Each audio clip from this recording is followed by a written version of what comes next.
Shalom, selamat malam. Salam sejahtera dalam Tuhan Yesus. Kita bersyukur pada malam hari ini kita dapat belajar firman Tuhan dalam rangka persekutuan doa kita. Mari kita awali dengan doa. Kami bersyukur dan memuji Engkau ya Bapa. Kami boleh berkumpul malam hari ini di tempat kami masing-masing untuk menaikkan pujian dan syukur kepadamu. Saat ini kami akan membaca dan merenungkan firman-Mu. Kiranya Engkau menolong kami semua bersama-sama, baik hamba yang akan menguraikan dan semua jemaat yang akan belajar bersama-sama kami diberkati. Dan teristimewa kami dapat mengerti apa yang Tuhan ajarkan melalui firman-Mu pada malam hari ini. Di dalam nama Tuhan Yesus Kristus kami berdoa. Amin. Bapak Ibu, malam hari ini kita sampai pada Kisah Para Rasul pasal yang ke-12 ayat 20 sampai dengan ayat 23. Kisah Para Rasul pasal 12 ayat 20 sampai dengan ayat yang ke-23. Saya bacakan. Herodes mati. Herodes sangat marah terhadap orang Tirus dan Sidon atas persetujuan mereka bersama mereka pergi menghadap dia. Mereka berhasil membujuk Blastus, pegawai istana raja, ke pihak mereka. Lalu mereka memohon perdamaian karena negeri mereka beroleh bahan makanan dari wilayah raja. Dan pada suatu hari yang ditentukan, Herodes mengenakan pakaian kerajaan, lalu duduk di atas tahta dan berpidato kepada mereka. Dan rakyatnya bersorak membalasnya, "Ini suara Allah dan bukan suara manusia." Dan seketika itu juga ia ditampar malaikat Tuhan karena ia tidak memberi hormat kepada Allah. Ia mati dimakan cacing-cacing. Kita akan sama-sama memperhatikan tentang peristiwa kematian Herodes. Yang lalu kita sudah sampai pada bagaimana Petrus dibebaskan. Ya. Dan kita lihat bagaimana peranan Herodes secara khusus mulai sejak dia menahan Yakobus dan kemudian membunuh Yakobus, kemudian menahan Petrus, dan akhirnya semuanya itu dia sampai pada apa yang kita lihat di sini, dia akhirnya mati secara tragis ya. Nah, sebelum lebih jauh kita seringkali berbicara tentang kepemimpinan. Kepemimpinan seorang pemimpin, apakah dia seorang raja, seorang pemimpin pemerintah, pemimpin perusahaan, dan sebagainya. Dan saya ingat dengan satu kalimat yang menarik dan selalu menjadi peringatan buat para pemimpin. Di atas langit ada langit. Yang selalu menjadi peringatan maksudnya begini, supaya ketika dia berada di puncak pimpinan ataupun dalam segala bidang yang sedang dia usahakan, dia harus ingat bahwa ada yang di atas segala-galanya, yang maha kuasa, yang maha adil, yang maha tahu, yang melebihi daripada kepemimpinan dia. Menyadari hal ini mengingatkan kita bahwa apa yang terjadi dengan Herodes adalah sesuatu yang justru mengingatkan para pemimpin. Ya, kematian Herodes ini ada kematian yang ada yang mengatakan mengerikan, tragis, dan sesuatu yang sebenarnya menunjukkan bagaimana ending atau akhir daripada Herodes itu. Bukan finishing well, tapi sesuatu yang buruk terjadi dalam hidupnya. Kalau kita melihat dan mengingat pemimpin-pemimpin besar yang sungguh dihormati, dihargai, ada yang mereka mengakhiri hidupnya dengan begitu indah, dihormati oleh rakyatnya, dan bahkan mereka juga mendapatkan penghormatan di dalam pemakaman dan sebagainya. Tetapi apa yang kita lihat di sini, Herodes mati dan kematiannya juga menjadi kematian yang ya tentu tidak diharapkan ya. Sudah dia mati dan dimakan oleh cacing-cacing. Nah, saya ingin mengajak kita untuk secara khusus memperhatikan akhir dari kehidupan Herodes ini menunjukkan kepada kita tentang apa yang terjadi dalam diri Herodes sebagai seorang pemimpin. Dan secara khusus apa yang kita lihat di sini bahwa Herodes adalah seorang pemimpin yang sombong. Nah, mari kita memperhatikan beberapa hal yang menjadi peringatan buat kita. Nah, sebelum kita melihat bagaimana akhir daripada kehidupan Herodes. Yang lalu kita sudah lihat bahwa ketika Herodes membunuh Yakobus ya, menyuruh membunuh Yakobus, saudara Yohanes, dengan pedang. Seorang yang sombong, pemimpin yang sombong, pertama itu menunjukkan bahwa dia menunjukkan sikap yang arogan. Secara khusus di sini ketika bicara ini, egonya semakin bagaimana dia lebih mementingkan kepentingan pribadi demi kekuasaannya, demi kepuasan dirinya. Dia menyenangkan satu pihak tetapi mengorbankan pihak yang lain. Nah, seorang pemimpin diingatkan di sini seperti Herodes, dia mau mendapatkan pujaan atau kesenangan dari rakyat. Tapi dengan cara yang tidak benar. Dia membunuh Yakobus.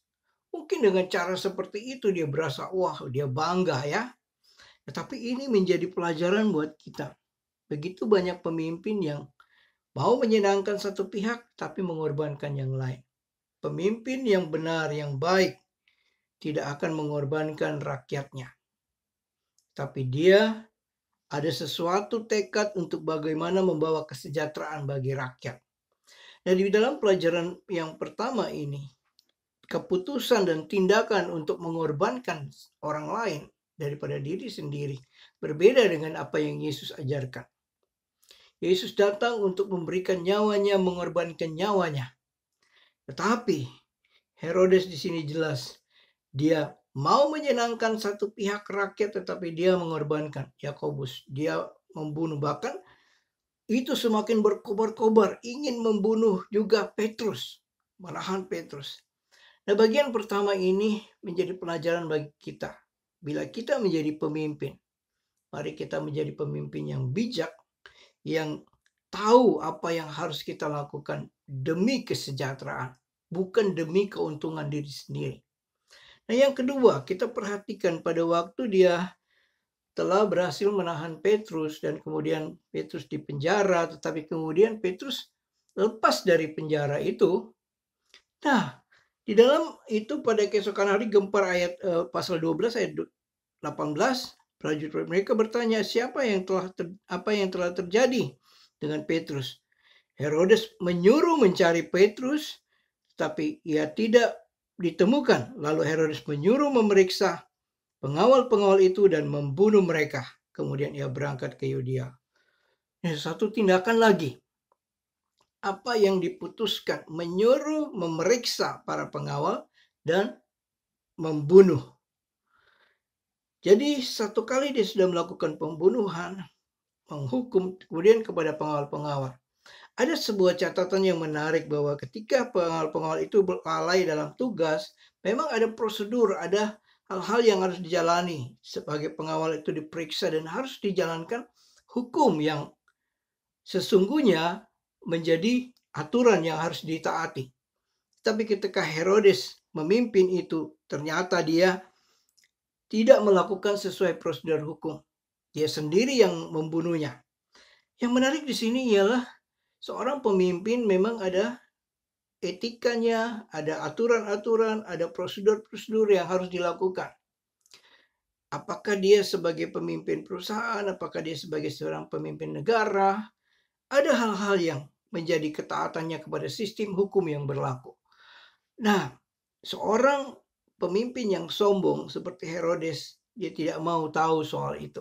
Bahkan mungkin dengan tindakannya yang ada dia justru melakukan pembunuhan kepada para pengawal. Mungkin dia berasa bahwa dia berhak saat itu. Padahal mereka ada di bawah kekuasaan Roma dan ada hukum yang berlaku di dalam pemerintahan Roma itu untuk melakukan tindakan-tindakan yang sesuai dengan aturan-aturan yang berlaku. Nah, di sini kita melihat kehidupan seorang yang sombong seringkali melanggar etika, melanggar aturan-aturan dan bahkan melanggar hal-hal yang harus dia ikuti dalam prosedur pemerintahannya. Dia berasa bahwa semua adalah berpusat pada dirinya. Demi kekuasaannya, demi namanya sendiri, dia mau. Apalagi dengan rencananya yang gagal saat itu, dia kemudian bertindak semena-mena. Nah, Bapak Ibu yang kekasih, belajarlah dari situasi ini. Seringkali tanpa kita sadari, kita menjadi orang yang sombong ketika kita memimpin dan kemudian ada hal-hal yang terjadi dalam kepemimpinan kita. Kita mulai mencari kesalahan dan kemudian dengan tidak menghormati hukum, tidak menghormati aturan yang berlaku, kita bertindak semau kita. Nah, apa yang dibuat oleh Herodes ini mengingatkan kepada kita supaya kita harus menjadi pemimpin yang benar-benar siap dikoreksi, siap diperbaiki. Tidak hanya melulu mencari kesalahan, tetapi harus juga membuka diri untuk memperbaiki diri. Dan kemudian kita masuk pada bacaan kita hari ini. Bahwa ayat 20 itu Herodes sangat marah terhadap Raja Tirus dan Sidon. Atas persetujuan bersama mereka pergi menghadap dia, mereka berhasil membujuk Blastus, pegawai istana raja, ke pihak mereka, lalu mereka memohon perdamaian dengan negeri, karena negeri mereka beroleh bahan makanan dari wilayah raja. Nah, bagian ini menarik sekali. Seorang pemimpin yang sombong adalah seorang yang tidak dapat mengendalikan emosinya atau secara khusus kemarahannya yang terjadi di sini. Memang tidak dijelaskan secara panjang lebar tentang apa yang terjadi dengan orang Tirus dan Sidon dan Herodes. Tetapi beberapa masukan yang baik ialah ketika orang Tirus dan Sidon itu wilayah mereka sebenarnya kecil. Mereka juga ada di bawah kuk daripada kerajaan Roma. Dan tetapi mereka di dalam ayat itu dikatakan mereka beroleh bahan makanan dari wilayah raja. Jadi secara hubungan ini menyangkut hubungan kebutuhan pokok. Ya, tentu ada perdagangan, ekonomi, dan sebagainya. Dan ini berdampak juga bagi kehidupan orang Tirus dan Sidon. Nah, apakah yang mereka lakukan dalam hal ini? Terlihat bahwa mungkin ada hal-hal yang dilakukan dalam proses perdagangan, proses memperoleh bahan pokok itu tidak dilakukan dengan benar. Dan Herodes sangat marah kepada orang Tirus dan orang Sidon. Nah, di sini kita melihat bahwa kata marah di sini ada hal-hal yang digambarkan seperti satu dendam. Nah, kita tahu ada tipe-tipe orang yang marah ya. Orang yang marah bisa meledak seketika, tapi kemudian redam. Tapi ada yang marahnya lambat. Dia disimpan 1, 2, 3, bisa seminggu disimpan, kemudian dia meledak. Dan pada waktu dia mengekspresikan kemarahannya itu, dia bisa melakukan banyak hal yang bahkan sampai berniat membunuh atau merusak. Nah, apa yang terjadi dengan Herodes ini, dengan orang Tirus dan Sidon itu seperti itu. Ada dendam, ada sesuatu yang sebenarnya Herodes itu tidak suka dan ada sesuatu dalam emosinya. Seorang pemimpin harus hati-hati dengan emosinya dengan kondisi seperti ini. Karena apa? Bisa jadi dia akan salah bertindak ketika dia tidak menggunakan akal sehatnya, menggunakan pikirannya yang baik. Tetapi dia hanya dikuasai dengan emosi, bahkan kemarahan, dan bahkan kemarahan itu menjadi dendam. Nah, disinilah kita melihat Orang Tirus dan Sidon itu tahu, ya, dan mereka pergi menghadap dia, berhasil membujuk Blastus, pegawai istana yang mengatur rumah tangga dan khususnya di dalam kehidupan Herodes, dan untuk memihak kepada orang. Nah, disinilah hal yang menarik. Di dalam kepemimpinan seseorang, kita diharapkan untuk dapat bijaksana. Pemimpin yang bijaksana untuk tidak memihak pada satu kelompok. Dan itu tidak mudah, ya. Apalagi ada kepentingan tertentu. Nah, kita lihat Herodes sudah dikuasai dengan egosentrisnya, egonya yang kuat. Ia berusaha untuk supaya dia dihormati, dihargai, dan semua tindakan-tindakannya itu terpusat pada diri sendiri. Bukan untuk kebaikan masyarakat, bukan untuk kebaikan orang-orang yang dipimpin. Dia menyenangkan orang Yahudi, tetapi dia membunuh. Dia membunuh Yakobus, menahan Petrus. Tetapi tahukah dia bahwa di antara orang-orang yang dipimpinnya, orang masyarakat ataupun orang-orang Tirus dan Sidon itu ada yang tidak menyukai. Nah, pada kondisi seperti ini kita sadar bahwa kita mungkin sebagai pemimpin itu tidak bisa menyukakan semua orang. Tetapi ketika terjadi hal-hal seperti itu, kita dapat mengendalikan emosi kita, perasaan kita, kemarahan kita untuk akhirnya supaya kita tidak bertindak gegabah di dalam memimpin. Nah, orang Tirus dan Sidon ini mempengaruhi Blastus, pegawai istana, supaya berpihak kepada Tirus dan Sidon. Orang Tirus dan Sidon. Dan akhirnya memang Blastus itu bisa mendekati Herodes dan berbicara. Nah, dari kondisi ini kita melihat bahwa kesombongan itu akan terus. Orang yang sudah mulai sombong dari hal-hal kecil sampai meningkat. Sehingga dia gampang tersinggung, dia tidak mau memaafkan, dia juga menjadi orang yang suka menyimpan kesalahan orang lain. Seperti itu. Herodes pun terjadi seperti itu ketika dia melihat ada hal-hal kecil yang terjadi dalam kehidupan orang Sidon, Tirus dan Sidon dalam soal pokok itu. Nah, mau berdamai. Tapi yang menarik di sini, ketika orang Tirus dan Sidon itu mendekati Blastus, ada hal yang disoroti. Rupanya cara mereka ialah membayar Blastus itu atau menyuapnya supaya Blastus itu cenderung untuk memihak kepada orang Tirus dan Sidon. Nah, disinilah kita melihat trik-trik ataupun berbagai hal yang licik terjadi di dalam pemerintahan, dalam kepemimpinan. Bicara tentang suap, bicara tentang korupsi, bicara tentang hal-hal lain yang bicara tentang uang yang mempengaruhi. Dan kita bisa sadar orang yang sombong pun juga akan bisa terjerat dengan masalah ini. Nah, apalagi ketika Blastus itu bisa mempengaruhi Herodes, mungkin dengan kata-kata yang manis, bujuk rayu, dan bagaimanapun usaha-usaha untuk mempengaruhi Herodes supaya dia menjadi lembut hati dan mau berpihak, mau memperhatikan kebutuhan pokok daripada orang Tirus dan Sidon. Nah, berbagai liku-liku kepemimpinan ini ada di dalam bagian ini. Dan disadarkan seorang pemimpin yang sombong tentu akan terjebak pada trik-trik yang licik seperti ini. Bahkan dia tidak segan-segan untuk bisa menjual kepemimpinannya untuk keuntungan-keuntungan pribadinya. Nah, akhirnya sampai pada puncaknya.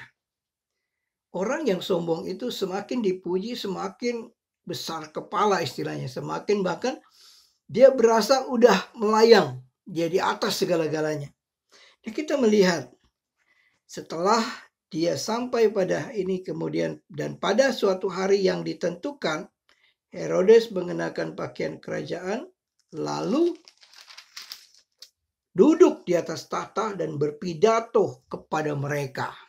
Ya, memang tujuannya kepada rakyat, tetapi memang apa yang sudah negosiasi dan usaha perdamaian dengan orang Tirus dan itu yang menjadi tujuannya. Herodes terbujuk oleh apa yang diungkapkan di sini, dia sebagai seorang pemimpin yang ada saat itu ternyata dia semakin merasa, wah, dia luar biasa dihormati. Apa yang terjadi di sini ialah dia kemudian hari yang ditentukan ada sebuah semacam festival. Herodes itu mengenakan pakaian kerajaan dan digambarkan bahwa pakaian yang dia gunakan itu berhiaskan perak, dan ketika matahari bersinar dan memantul di pakaiannya itu berkilauan, dan setiap orang yang melihatnya akan terpesona. Di sini kita melihat bahwa orang yang sombong itu akan terbuai dan merasa nyaman, merasa sesuatu yang akan memuaskan pribadinya dan penampilan-penampilan yang ada. Nah, dia kemudian berdiri di atas tahta dan berpidato kepada mereka. Hal yang menarik di sini untuk kita, peringatan buat kita. Apakah kita akan memimpin dalam satu organisasi, bahwa seringkali penampilan yang wah, yang keren, itu akan membawa seseorang untuk memamerkan, menunjukkan, ini loh saya nih, baju saya keren, dan bahkan penampilan yang luar biasa. Bahkan dia duduk di atas tahta dengan begitu bangganya, keangkuhan, kecongkakan, dia duduk di atas tahta dan bahkan dia berpidato. Tidak diungkapkan di sini apa isi pidatonya, tetapi bisa kita membayangkan orang yang sudah dengan pakaian kebesaran, pakaian yang bertasakan perak, dan dengan struktur yang demikian indah, duduk di atas tahta dan kemudian berpidato. Kira-kira apa yang keluar dari mulutnya tentang hal itu. Tapi yang pasti kita bisa renungkan ialah mengenai orang-orang Tirus dan Sidon yang dia tadinya tidak suka dan bahkan dia dendam dengan mereka. Bahkan ada hal-hal yang mungkin dia berasa sakit hati, dia bisa luapkan di situ. Dia berasa bahwa dialah yang berkuasa. Dia yang mengaturkan orang Tirus dan Sidon itu tunduk dan takluk kepada dia. Dan gambaran seperti ini menunjukkan seorang pemimpin yang semakin hari semakin tidak menyadari bahwa sebenarnya dia sedang menuju kepada kejatuhan. Kondisi politik, ekonomi dalam sebuah negara juga akan mempengaruhi.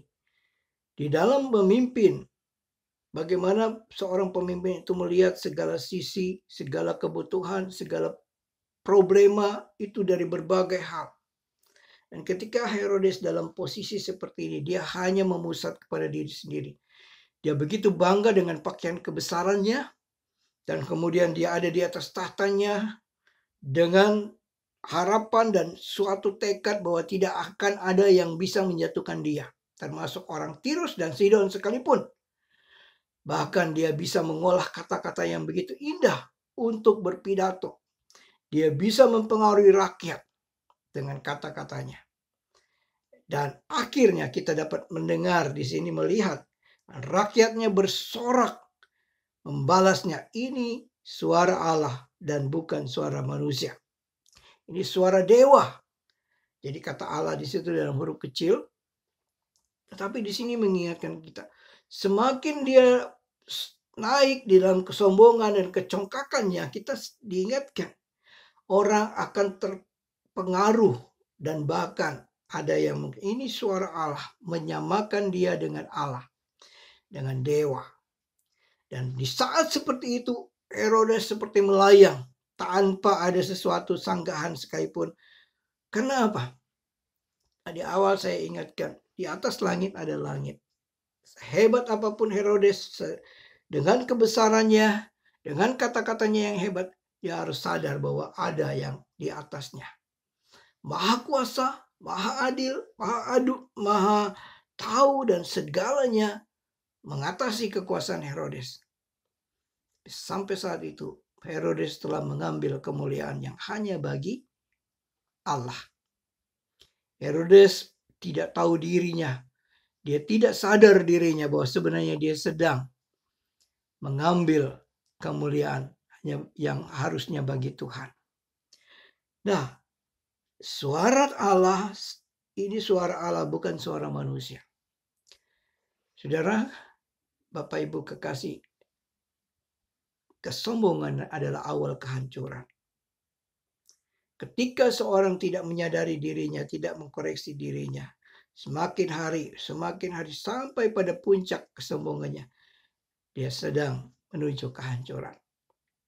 Akhirnya memang kita tahu bahwa seketika itu juga ia ditampar malaikat Tuhan karena ia tidak memberi hormat kepada Allah. Ia mati dimakan cacing-cacing. Mari kita merenungkan bahwa orang yang sombong itu tidak dapat membanggakan dirinya sepuas-puasnya. Herodes merasakan bahwa dia euforia ya, dia nyaman dengan pujian, dia nyaman dengan penampilannya, dia nyaman dengan, tetapi akhirnya dia juga merasa nyaman dengan orang mengatakan, bahkan menyamakan posisinya dia sama dengan dewa. Tuhan jelas tidak suka akan orang yang congkak. Kita sudah melihat dalam sejarah Israel ketika masa Daniel, Raja Babel, Nebukadnezar, harus benar-benar ketika dia membanggakan kerajaannya, membanggakan dirinya, Tuhan sendiri yang menghukum. Ada yang menarik di sini bahwa setiap orang yang menjadi pemimpin harus menyadari bahwa kekuasaan tertinggi hanya punya Tuhan. Dan ketika Tuhan memberikan dia pada kepemimpinan, puncak kekuasaan di dunia ini, dalam kerajaan atau pemerintah atau perusahaan dan sebagainya, dia harus mengakui di atas dia ada Tuhan. Dan kemuliaan hanya bagi Tuhan. Nah, dari itu kemudian kita lihat bahwa dia ditampar oleh malaikat Tuhan. Ada yang mengatakan ini kemungkinanlah malaikat yang membebaskan Petrus, atau jelas malaikat pembinasa, malaikat maut yang mencabut nyawa. Dan di sini kita belajar bahwa hidup seseorang ada di dalam tangan Tuhan. Kita harus mengakui kalau Tuhan tidak menghendaki untuk mengambil nyawa kita atau nafas kita dicabut, itu tetap di dalam kendali Tuhan, pengetahuan Tuhan. Tapi apa yang dilakukan Herodes ini mengingatkan kita bahwa ketika dia melakukan kejahatan, memimpin dengan tidak benar, dia berpihak kepada satu, dia mau menyenangkan rakyat Yahudi tetapi membunuh para rasul. Dia mau memimpin dengan tujuan untuk kepuasan dirinya, keuntungan dirinya, dengan cara-cara yang tidak benar. Dia melakukan segala sesuatu hal-hal di tengah berbagai kelicikan. Ada orang-orang yang memberi nasihat manis buat dia, tapi dia tidak bertindak dengan bijaksana. Dia lebih memuaskan dirinya dengan kepemimpinannya. Dia lebih memuaskan dirinya dengan sorak-sorai dan pujian. Dan tanpa dia sadari bahwa dia sedang mengangkat kepalanya dan mengatakan, tidak ada yang sama seperti saya. Tidak ada yang menyamai kedudukan. Bahkan Tuhan pun tidak akan menyamai kedudukan. Dan disitulah malaikat menampar dia. Dihukum mati dan dimakan cacing-cacing. Dan dalam kondisi seperti ini kita sadar kematian seseorang tentunya sangat berharga. Tetapi kita melihat kematian Herodes sangat mengerikan. Dan menunjukkan disitulah harga dia, hidup dia. Ketika dia membangun hidupnya, menunjukkan kehidupan yang tidak menghormati Allah, dia akan menerima akibatnya seperti itu. Akhirnya kita mendapat peringatan penting dari kematian Herodes ini. Belajarlah rendah hati. Kita semua diingatkan, Tuhan Yesus selalu ingatkan, belajarlah kepadaku karena aku lemah lembut dan rendah hati. Ketika Tuhan mempercayakan kepada kita tugas pelayanan, kepemimpinan dan sebagainya, ingatlah bahwa di atas langit ada langit. Maksudnya, ketika kita dipercayakan oleh Tuhan untuk memimpin, di mana saja Tuhan percayakan, ingatlah bahwa kekuasaan itu punya Tuhan. Apa yang Tuhan percayakan haruslah kita lakukan dengan amanat yang sungguh sebagai orang yang takut akan Tuhan. Berjuang untuk kesejahteraan orang-orang yang kita pimpin. Bagaimana pergumulan kita dalam menjalani hidup ini. Janganlah menjadi orang yang sombong dan lupa diri.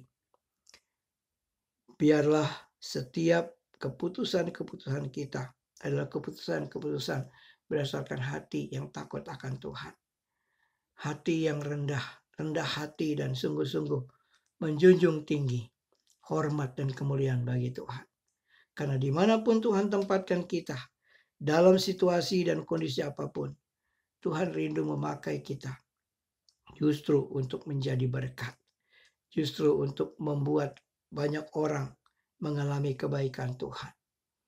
Bukan justru untuk memusatkan diri kita, kepuasan pada diri kita, tapi menghancurkan orang lain.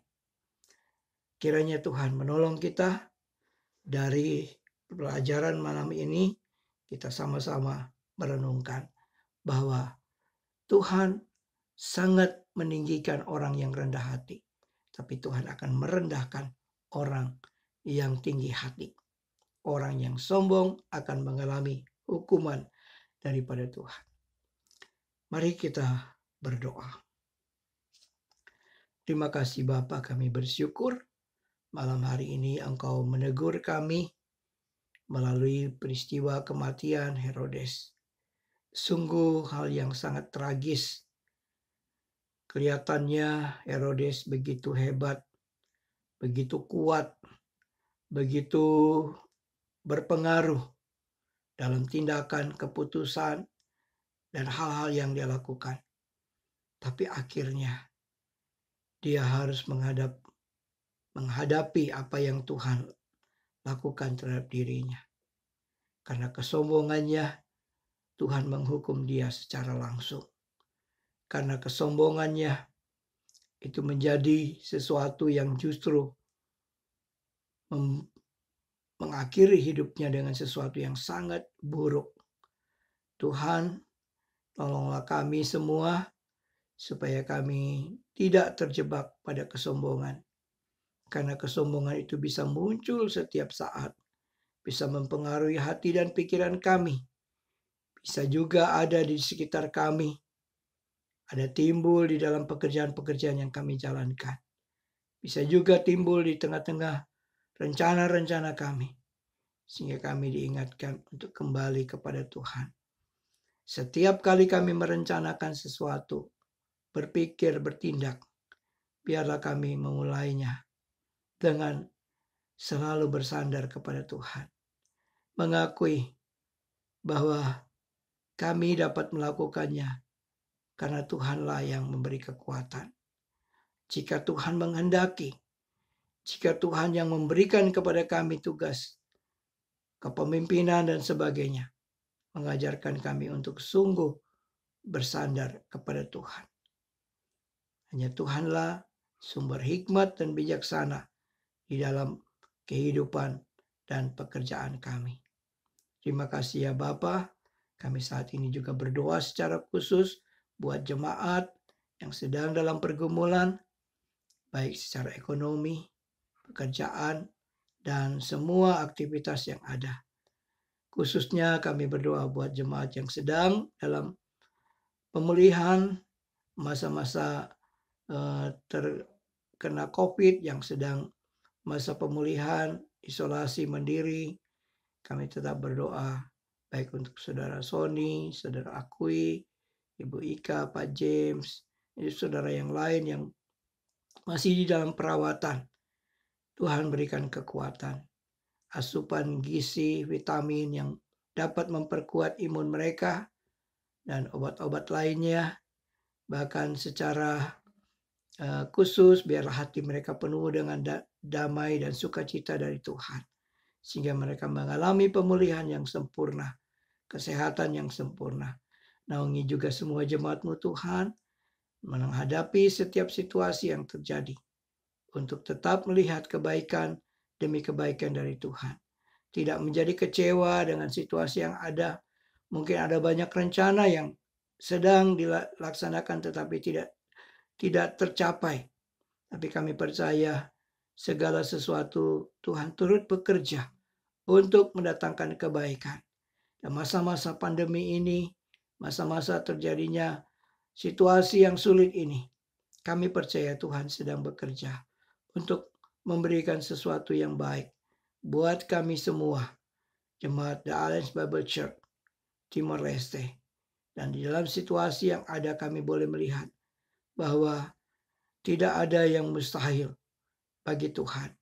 Ajarlah kami untuk tetap peka berjalan sesuai dengan kehendak-Mu ya Tuhan, mengikuti pimpinanmu, dan tetap menjadi orang-orang yang rendah hati dimanapun kami berada dalam pekerjaan pelayanan yang Tuhan percayakan. Dalam nama Tuhan Yesus Kristus kami berdoa. Amin.